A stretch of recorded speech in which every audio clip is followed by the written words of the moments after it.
Bonjour à tous, nous en sommes sur la partie Citrix NetScaler et nous allons voir les bases, et c'est-à-dire que quand vous venez d'installer un boîtier, une appliance ou une machine virtuelle que vous avez téléchargée chez Citrix, comment c'était les adresses IP du NetScaler.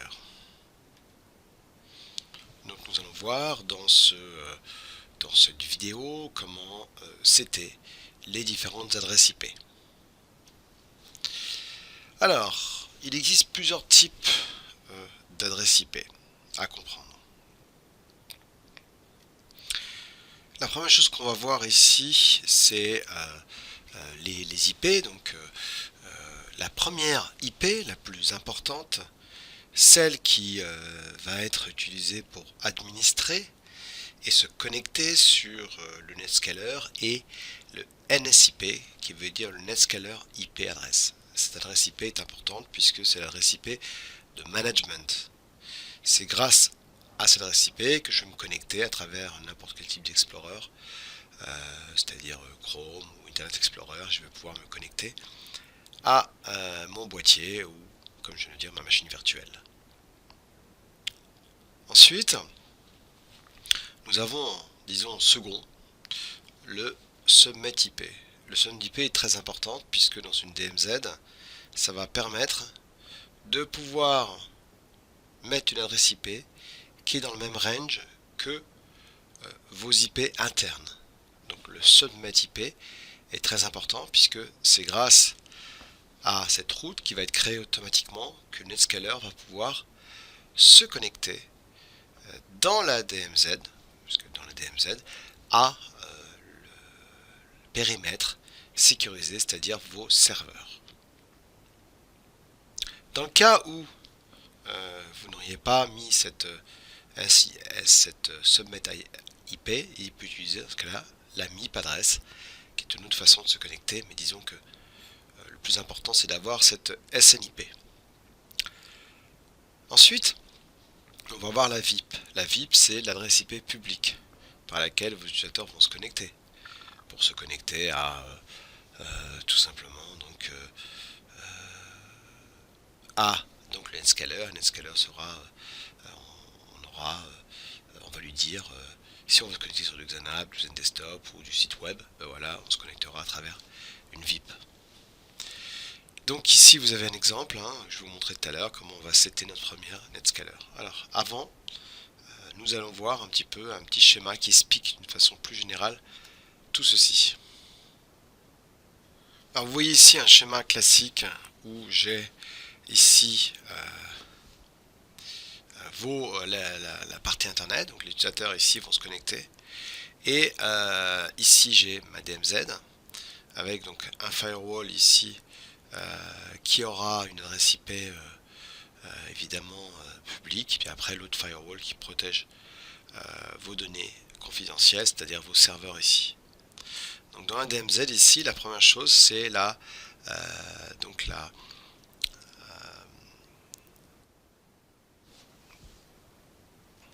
donc c'est la NetScaler IP, ça c'est l'adresse IP que vous voyez ici là, il va falloir la setter et elle permettra de se connecter d'ailleurs à ce type de notification LDAP. Ensuite, pour que NetScaler puisse voir vos données ici, il faudra justement l'adresse IP qu'on a vu tout à l'heure, c'est-à-dire la subnet adresse IP, la SNIP. Grâce à la SNIP, eh bien, c'est là où il y aura une route qui me permettra de dire, ben voilà, dans un DMZ, mon NetScaler peut voir mes serveurs en interne. La VIP, évidemment, c'est l'adresse IP publique, et après, on va créer des virtual serveurs qui nous permettra par exemple de faire du load balancing, le même principe ici.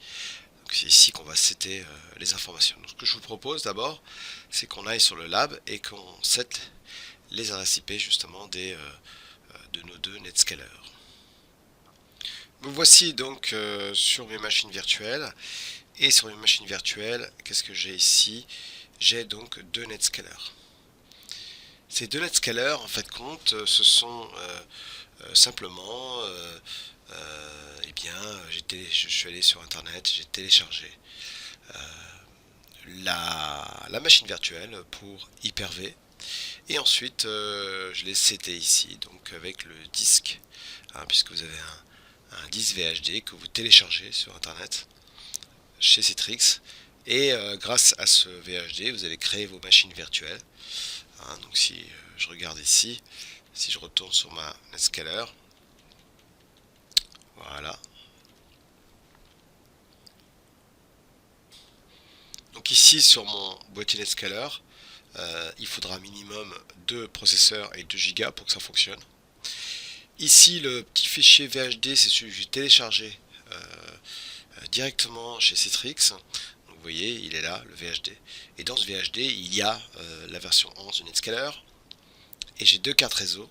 Une carte réseau DMZ, hein, donc sur cette carte réseau, c'est lui qui va voir donc évidemment le routeur, hein, public. Et puis là, c'est la partie LAN, c'est-à-dire votre réseau interne. Donc la première adresse IP que je vais setter, ça va être cette adresse IP dans ma DMZ. Et vous allez voir que c'est d'ailleurs, quand vous settez l'adresse IP, c'est cette première carte réseau qui va utiliser. Je peux même voir ici la MAC adresse qui finit par 2A.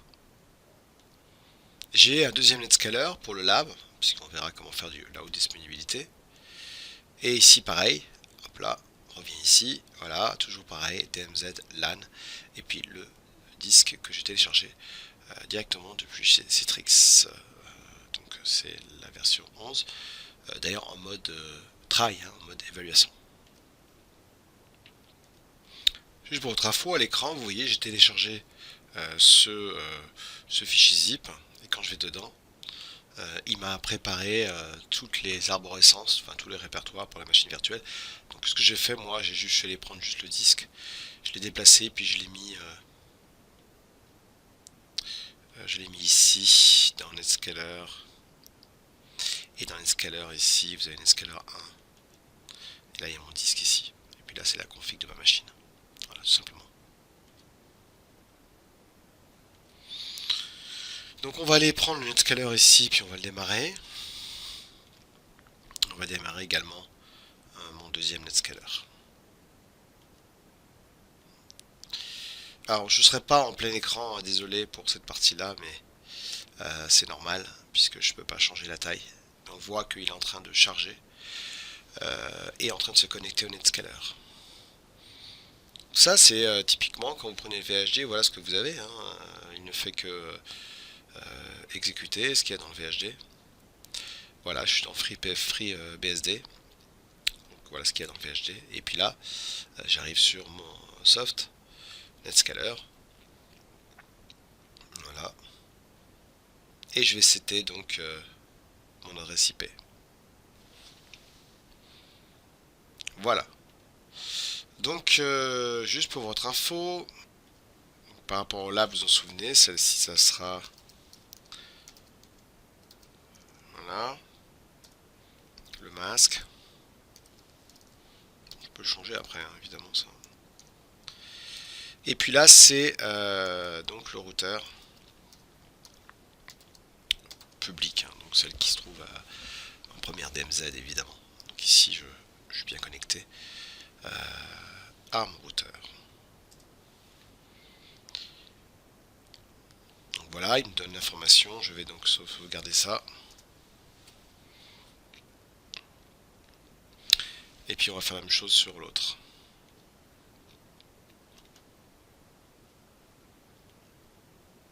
Hop là, voilà. Donc je mets l'autre adresse IP avec le masque. Et puis pareil. Là, c'est la chose qu'il a besoin évidemment ici. Voilà. Maintenant que j'ai connecté l'adresse IP, que je l'ai seté, il faut bien que je puisse y accéder pour terminer la configuration. Je ne peux toujours pas y accéder à travers je disais que je ne peux pas y accéder à travers un poste dans le LAN, il faut que je sois dans un DMZ pour finir le setting. Donc là je suis allé sur mon routeur. Le routeur, vous vous souvenez, quand on a fait la présentation de l'information, il a deux pattes. Donc il a une patte qui est dans la DMZ. Et puis évidemment, ça sera la partie la publique, hein, par laquelle je vais tester l'accès distant. C'est tout, hein, il n'y a rien d'autre, c'est une DMZ, donc forcément. Donc pour ça, je vais me connecter ici sur... donc je suis connecté sur le 199 et je vois que là, il y a c'était l'adresse IP. Donc il dit bien que l'adresse IP est utilisée pour la configuration, le monitoring. Ici j'ai l'adresse IP, donc je peux changer si je veux. Et puis je vais aller sur le subnet IP address. Alors on le voit bien ici, hein, puisque comme je vous l'ai dit, le subnet IP address, ça permet, une fois que la personne est connectée, ici, donc là, par le VIP, le client se connecte à travers la virtual IP, ici. Quand je connecte ici, j'arrive là, et puis évidemment le scaler, il a une patte, il faut qu'il ait la possibilité de se connecter à travers ses serveurs. Donc il loue, le source, ça sera évidemment l'adresse IP du Netscaler, et la destination c'est le serveur IP. Et au contraire, là, le source, ça sera l'IP, donc mais l'IP de votre serveur dans le LAN, et la destination, ce sera le Netscaler. Donc là, on va mettre une adresse, justement, pour gérer. On va se mettre en 10, 10, 10, 090. Hein. N'oubliez pas que mon réseau, mes serveurs sont en 10-10. Hein. Et là, je suis en 255 deux fois.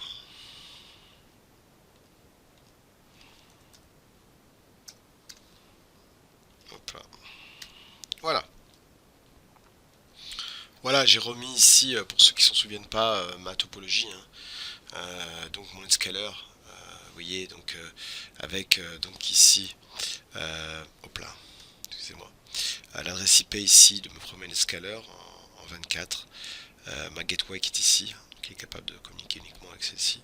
Là, deux pattes sur mon routeur, ici deuxième adresse IP, et ici évidemment mes ressources protégées. Donc il faut bien que il y ait une route qui va de là à là. Voilà. Donc ici, je lui indique ça. Donc ça, c'est vraiment important.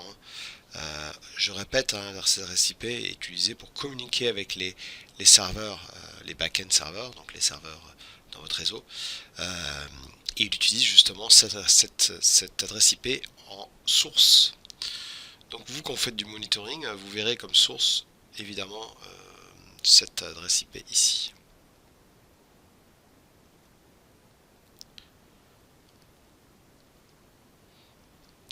Voilà, donc là, l'adresse IP a bien été setée ici.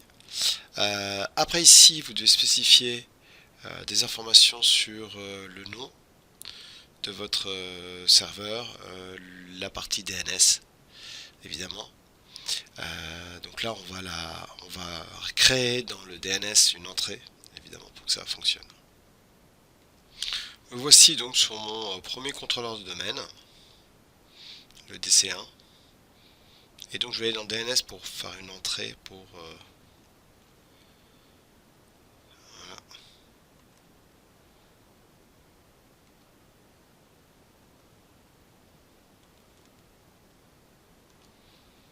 Donc là, on va aller faire une entrée. On va l'appeler Netscaler 1. Voilà. Et l'adresse IP, vous vous en souvenez, c'est... Je vais changer ça.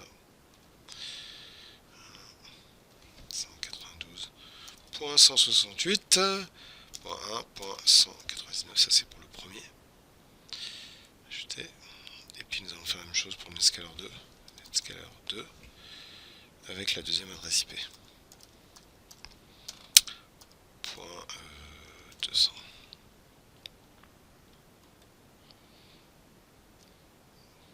Voilà, donc là je vois bien en bas mes deux Netscalers ici.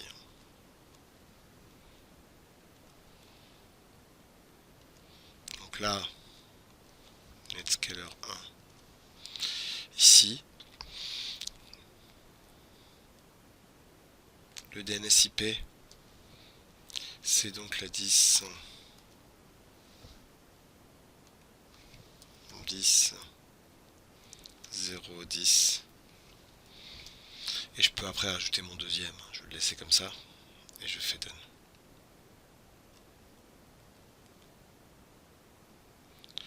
Donc là il me demande si je dois changer. Oui, je vais mettre oui évidemment.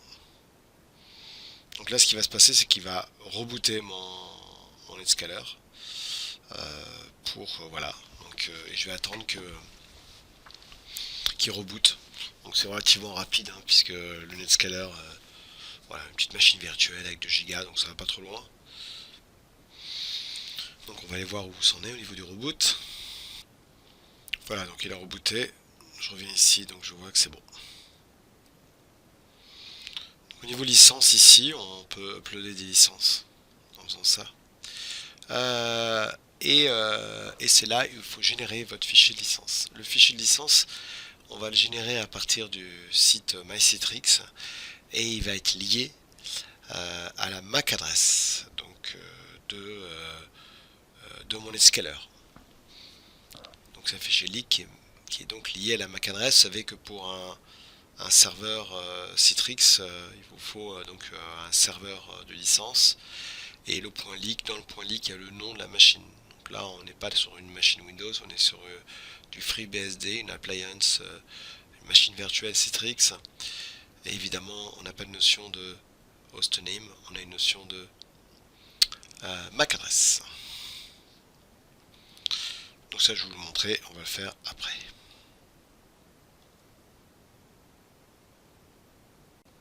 Voilà, donc ici, comme je vous l'ai dit, je suis dans l'upload license donc à partir de l'ordinateur. Juste pour votre info, euh, je peux le faire après. Hein, je peux le faire après.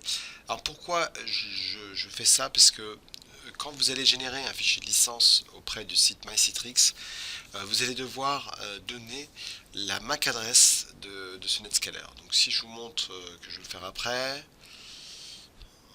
on va cliquer là-dessus. Je vais vous montrer où trouver la MAC adresse de ce Netscaler.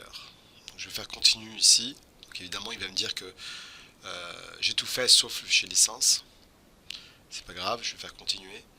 Et là, dans la partie configuration, dans la partie configuration,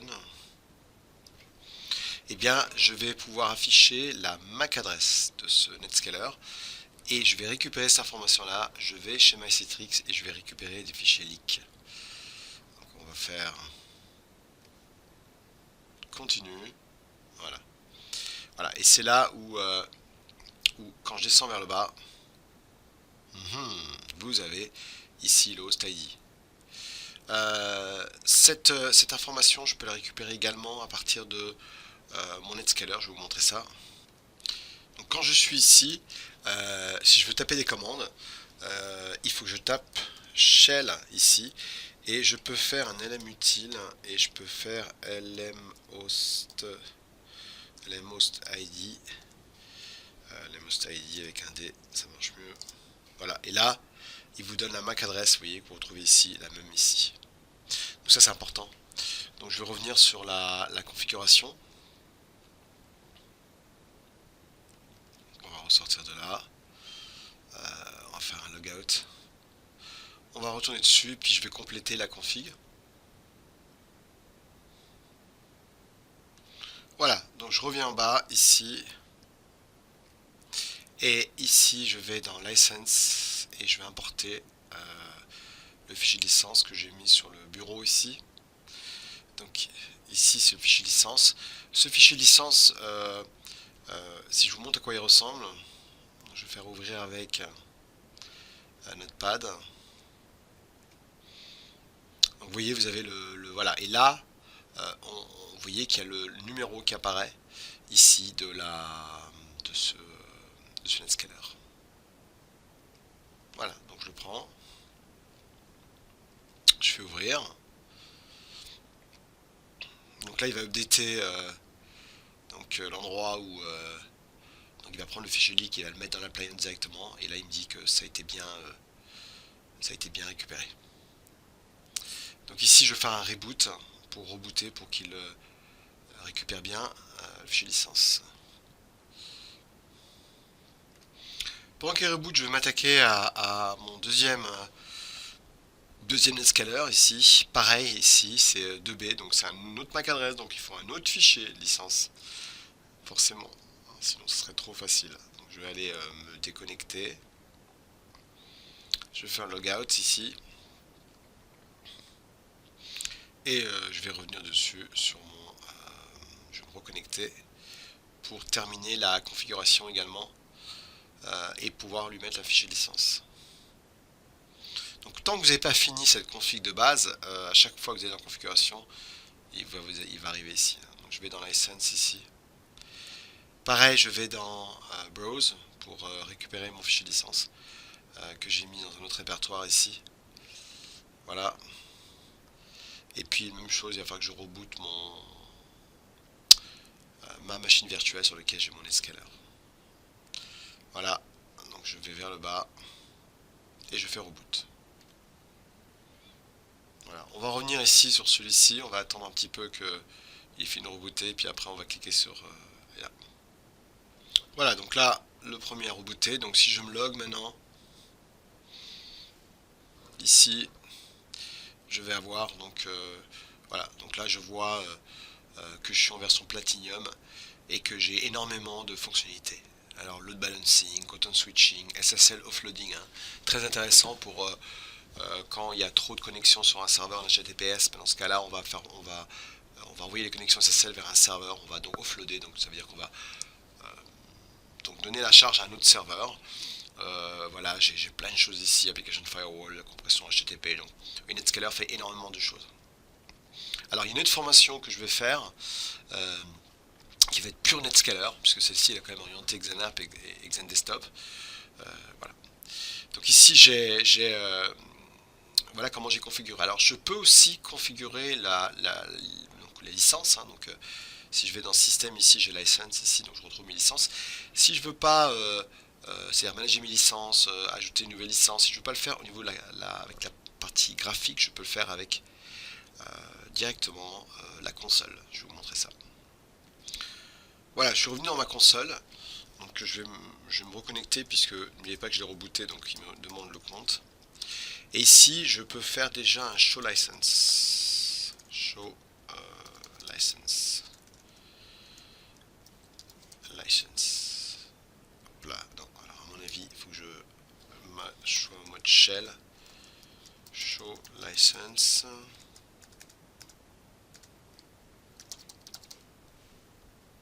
Ah, mais non, je sais pourquoi. Autant pour moi. J'étais bien, hein. Il faut que j'ai confiance en moi. Hein. C'est que c'est license comme ça, avec un S à la fin. Donc vous voyez que là, j'ai mes licences.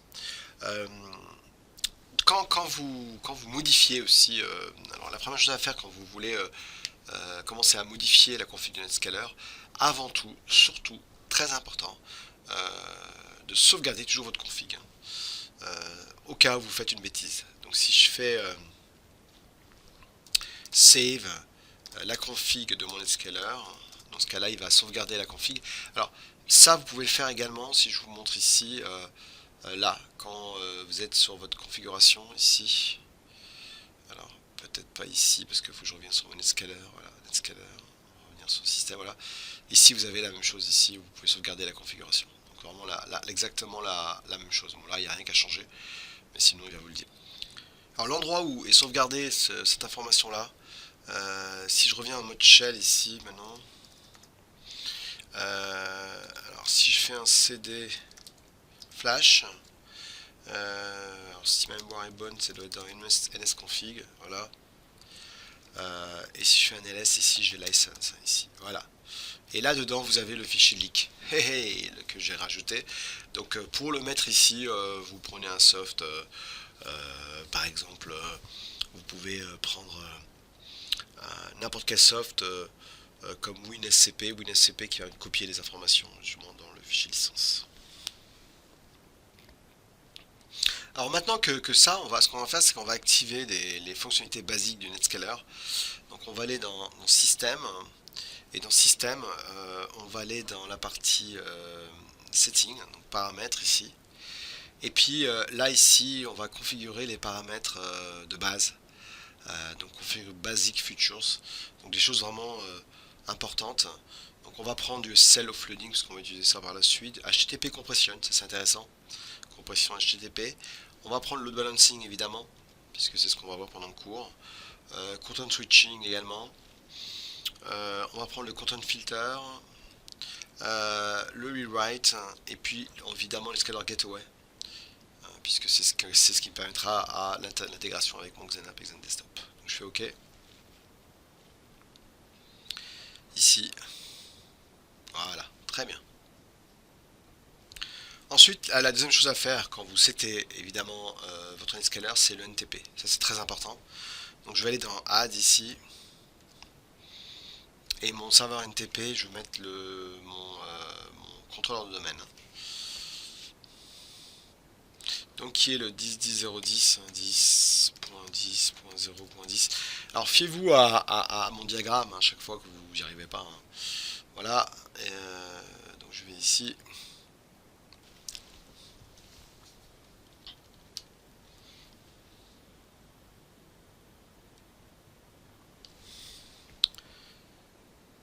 Donc voilà, je vais ici et je vais dans Create.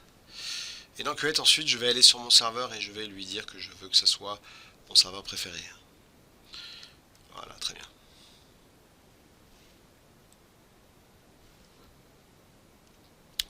À chaque fois, n'oubliez pas de sauvegarder votre config, ce serait quand même dommage de devoir tout refaire. Voilà, donc là ma config est sauvegardée. Toute la partie backup et restore est importante également sur votre système. Sur système ici, vous avez backup and restore. Donc si je descends vers le bas, j'ai backup and restore ici. Là, vous pouvez gérer vos backups. Donc l'avantage c'est de créer un fichier que vous pouvez récupérer par la suite. Hein. Ça c'est intéressant. Donc je vais dans backup. Dans backup, je l'appelais voilà, sauvegarde Netscaler. Ici, j'ai mon type de backup ici. Donc je vais faire un backup ici full, hein, sachant que le niveau de backup que vous voulez. Et puis voilà, là je mets sauvegarde complète config Netscaler. Hein, et puis je fais un backup ici. Voilà, donc ce qui est pratique après, c'est que dans Action, je peux évidemment faire un restore. Même le downloader si je veux et le récupérer ici sur mon PC. Vous voyez, ici, donc c'est quand même pratique de le récupérer également sur mon PC. Donc c'est un point TGZ évidemment, c'est du Linux. Donc je vais aller sur mon deuxième Netscaler ici. Et puis je vais faire la même chose.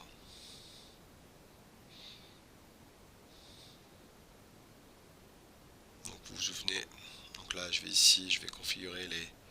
Je vais dans système. System license, non, je vais dans système ici. Quoique ce qu'on va faire, c'est qu'on va le faire plutôt avec en commande en ligne, ça peut être marrant, ça va être plus marrant. Voilà, je suis sur mon deuxième Netscaler et puis je vais faire la même chose que j'ai fait sur mon premier, mais cette fois-ci je vais le faire en ligne de commande. Donc je vais aller sur je vais faire un show ns future. Voilà, et puis je vais faire enable ns future. Là on avait dit SSL. On avait dit les autres futurs, juste pour votre info. Ce sont les futurs traditionnels que j'ai mis comme l'autre, hein, donc load balancing. J'avais dit quoi? J'avais dit content switching. Voilà. Rewrite. Alors, je vais même faire un rewrite, voilà. Et puis SSL VPN qui est ma gateway.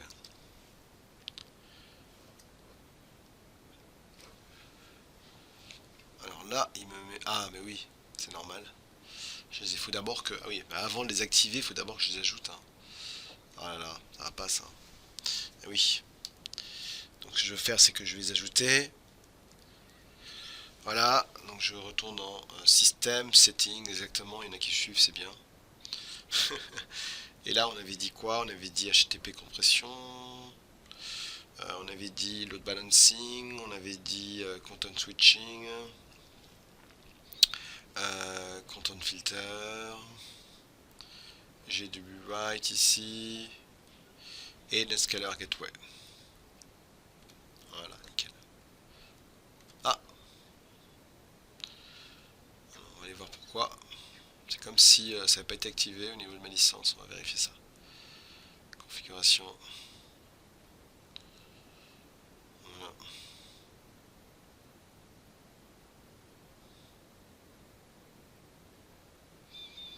Alors, qu'est-ce qu'on a en licence ici? License. Ah, bah voilà. Ah, bah, je sais pas ce que j'ai fait alors, du coup, j'ai pas dû le faire correctement. Ah, bah si, il est là, la new license. Hop, on va le supprimer, celui-là, yes. Voilà, et on va le refaire.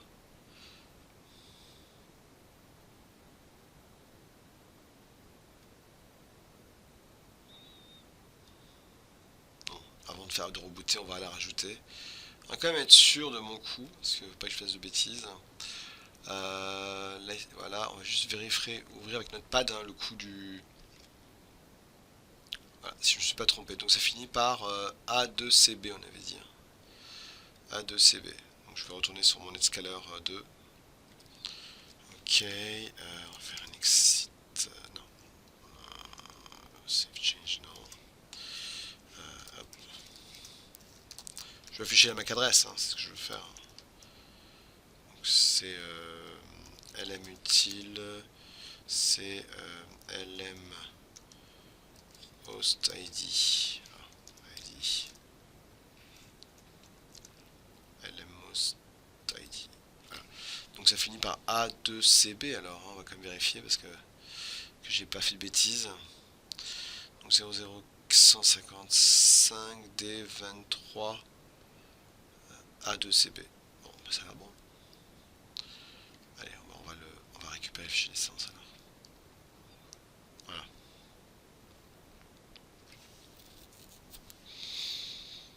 Je pense qu'il a pas dû le prendre. Voilà, donc là c'est bon. Donc je vais faire un reboot. À mon avis, je vais pas faire de reboot. C'est fait pour ça. Je pense que j'ai pas fait de reboot, c'est pour ça qu'il a pas pris le fichier de licence. Donc on va attendre qu'il reboot. Bon, j'ai diminué un peu la taille ici là avec les là parce que je vais mettre en 110. Donc, je pense que j'ai un problème sur mon fichier de licence là. Pourquoi ça et pourquoi ça? On va quand même aller voir si c'est bien celui-ci qu'il a pris. Vous voyez les erreurs qu'on peut faire? Ça c'est très rapide ça. Faut quand même vérifier que c'est bien celui-là, hein. Parce qu'il suffit de faire une erreur. Donc je vais retourner dans le système. Voilà ici. Host ID. Donc c'est 00155. Donc 00155. D23. On va voir si c'est bien ça. Hop là. D23. AC2B. Ça a l'air d'être bon. AC2B. Ah, ACCB j'ai mis. ACCB. Ah là là, la bêtise. Vous voyez un petit peu? Ah ben voilà. Donc ce que je vais faire, c'est que je vais régénérer un fichier leak avec la bonne config. Voilà, donc je suis allé régénérer ce fichier-là. Donc on va l'ouvrir pour voir.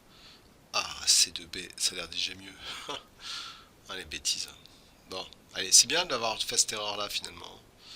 Donc manage license, donc on va aller déjà supprimer celui-ci. Voilà. Et puis on va aller rajouter le bon fichier licence. Donc, je fais add new license, browse. Alors moi je suis sûr que là j'ai le bon.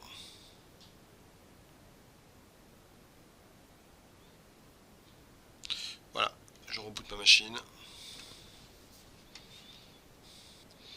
Donc là on voit qu'elle est en train de rebooter. On va attendre un petit peu.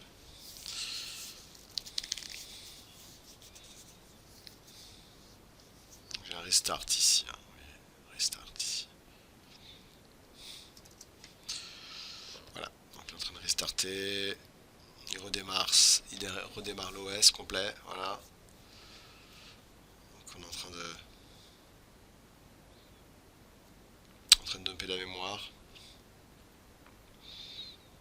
Voilà.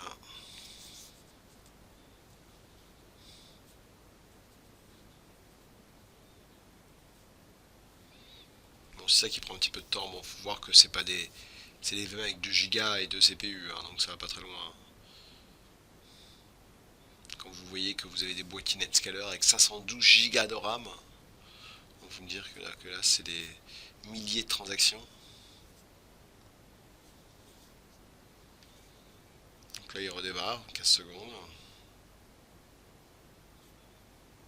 Voilà, donc on va laisser faire tranquillement.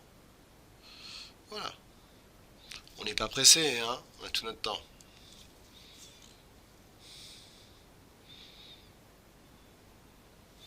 Donc là il redémarre, il est en train de relancer tout, donc le loader conf.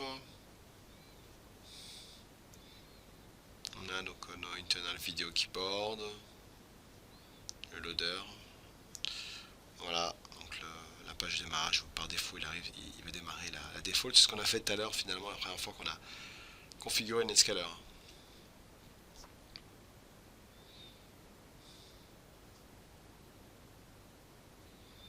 Voilà, je pense que ça va être bon bientôt. Donc là il récupère. ns.conf c'est la config, hein. Si parfois vous voyez ns.conf c'est la config en fait complète du Netscaler. Ok, donc on va essayer de voir si là maintenant c'est bon. Hein, comme ça on va pouvoir activer les licences par commande en ligne. Enfin activer les features qui m'intéressent.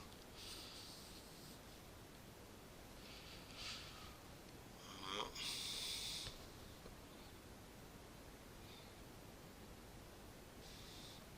Toujours en train de finir de rebooter. Bon, je force un peu, hein. Sinon, vous n'avez rien à faire, hein, parce qu'automatiquement, dès que vous voyez, il essaie de se connecter. Donc 6 fois j'ai essayé, puis il réessaye dans 23 secondes. Donc, je vais quand même le faire comme ça.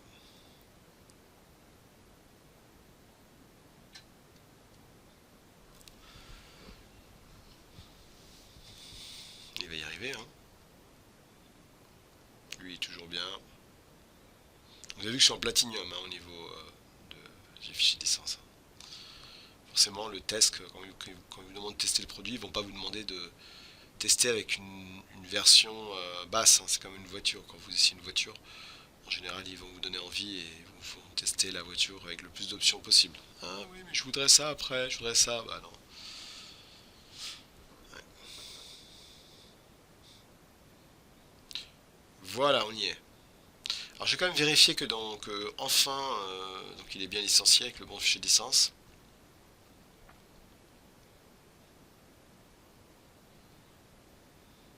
Ah, c'est mieux là. Ok, donc on va pouvoir activer mes features de base, hein. Donc c'est dans système, setting et configure basic feature, hein. Donc, vous voyez, comme ça au moins. Hein, donc alors c'est pas, je sélectionne pas, c'est qu'il préconfigure certaines choses, hein. Comme ça c'est plus facile. Donc je vais le faire maintenant en commande en ligne. Voilà. Donc je vais me connecter. Et puis là on va faire un show juste Netscaler future. Voilà. Donc ce que je vais faire c'est que donc je vais les. Donc je vois que pour l'instant ils sont off ici, hein. Vous voyez, il y a marqué off, off, off, off, off partout. Donc je voudrais les activer. Donc on va faire enable NS future. On va activer donc le SSL, le CMP, le LB, le CS, le CF et le rewrite. Ah, c'est rewrite. Voilà. Et le SSL VPN. SSL VPN. SSL VPN. Ah, c'est pas mieux? Bon, quand même, hein. Donc si je fais show nsconfig, je vois qu'il y en a maintenant qui sont en on. Ici, on. Donc je vais sauvegarder ma config. Vous vous souvenez comment faire? Save ns minuscule config. On va vérifier maintenant qu'il l'a bien fait quand même. Oui, prouvez-le moi. Bon, on va vous prouver, hein. Donc ici, on va revenir sur mon dashboard. On va revenir dans configuration. On va revenir sur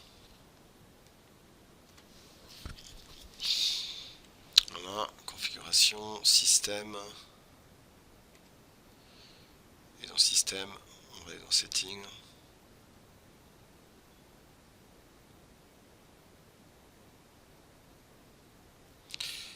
Configure basic setting. Voilà, donc impeccable. Je vois qu'il l'a bien fait. Sur ce serveur également, j'ai pas de serveur de temps, donc je vais rajouter en commande en ligne. Donc je vais ici et je vais faire un add ntp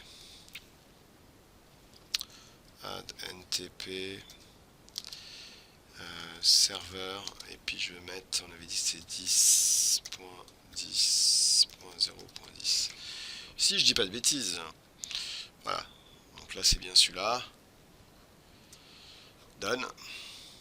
Et puis pour l'activer, je fais un enable ntp, et dans ntp je vais rajouter donc sync. Voilà.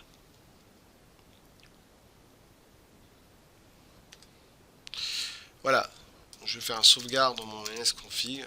Je peux faire également, si je veux, save config uniquement. Ou alors pour ceux qui sont flemmards, je peux faire save nsc, c'est exactement la même chose. Ça marche également, hein, donc il reconnaît les termes.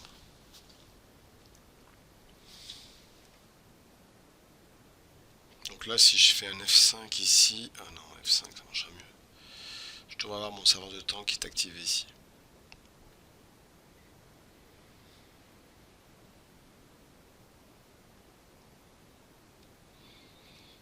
Système NTP serveur. Voilà, donc là, je vois que je suis bien en phase des deux côtés. Hein. Donc NTP serveur, tout va bien. Hop là. Donc, je me reconnecte. Ça c'est normal. Après un certain temps, il se déconnecte automatiquement. Voilà. Donc là, oui, j'ai bien tout ce qu'il faut. J'ai bien configuré mes licences, mes settings. J'ai bien configuré mes basic settings. NTP serveur, ça a bien été configuré. Alors maintenant, on va parler de la version. Alors, de temps en temps, il y a des nouvelles versions. Et donc, il faut mettre à jour la version. Il faut savoir que mettre à jour la version, vous ne pouvez le faire que en commande en ligne. Alors, pour changer un petit peu, tiens, d'ailleurs, je vais mettre les deux comme ça. Voilà, je vais organiser mes deux fenêtres là. Voilà, donc vous voyez que là, ça va plaire à Hamid, ça. Il aime bien quand ce soit en plein écran. Donc là, c'est vrai que c'est plus pratique, il a raison. Il a raison, il a toujours raison. Ok, alors, tiens, une petite information pour voir si vous suivez bien l'information. Si vous êtes à ce niveau-là, est-ce que vous pouvez envoyer un petit SMS sur mon téléphone, sur le 06 63 56 10 93, en me disant, ben, j'en suis là. Ça pourrait être sympa, hein? Ok, allez hop, on y va. Donc là, je peux voir la version, je vais faire un exit ici. Si je fais show NS version, là il vous met la version de OneScaler. Ce qui est important, c'est de voir le build ici et comment je le mets à jour. Donc toujours pareil, pour le mettre à jour, je vais vous montrer où se trouvent les versions que vous mettez à jour. Donc il faut d'abord récupérer en fait compte la version auprès du site de Citrix, et après avec un produit comme WinSCP, que je vous montrerai par la suite, je vais le télécharger d'ailleurs. C'est simplement WinSCP, c'est prendre des documents Windows et les mettre dans des répertoires Linux, hein, donc, mais graphiquement tout ça. En tout cas, je vais vous montrer où ça se trouve. Donc si on fait un CD var, on a ici, comment dire, dans var, donc si je fais un ls, si je fais un cd ns install, là il n'y a rien. Donc c'est là où vous allez mettre le nouveau build, vous le mettez dedans. Et puis quand vous le mettez dedans, vous faites un tar alors ça doit être ZXVF, et vous mettez le fichier .tgz, hein, que vous avez téléchargé. Le TGZ c'est la mise à jour. Et après, à l'intérieur, enfin quand ce sera décompressé, vous aurez un fichier qui s'appelle install ns. Donc évidemment, vous irez dedans, puis vous ferez un point slash install ns. Moi j'en ai pas là, mais voilà. Et après vous ferez un show version. Je sais pas si mon show version ça fonctionne comme ça ici.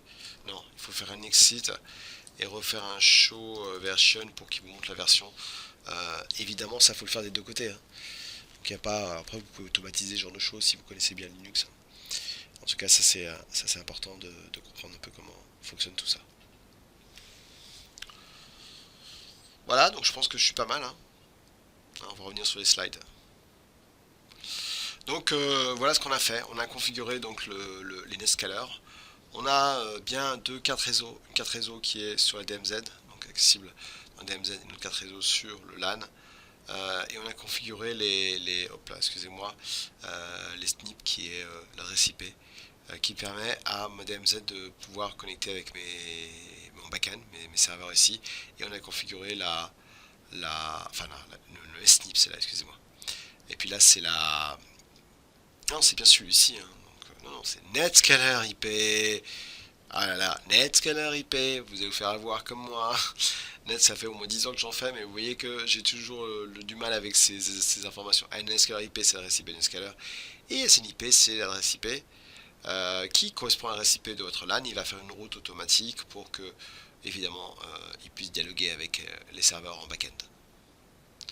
Donc voilà, on a ce qu'on a couvert. Donc on a couvert les IP, comment configurer, et puis plein de choses intéressantes.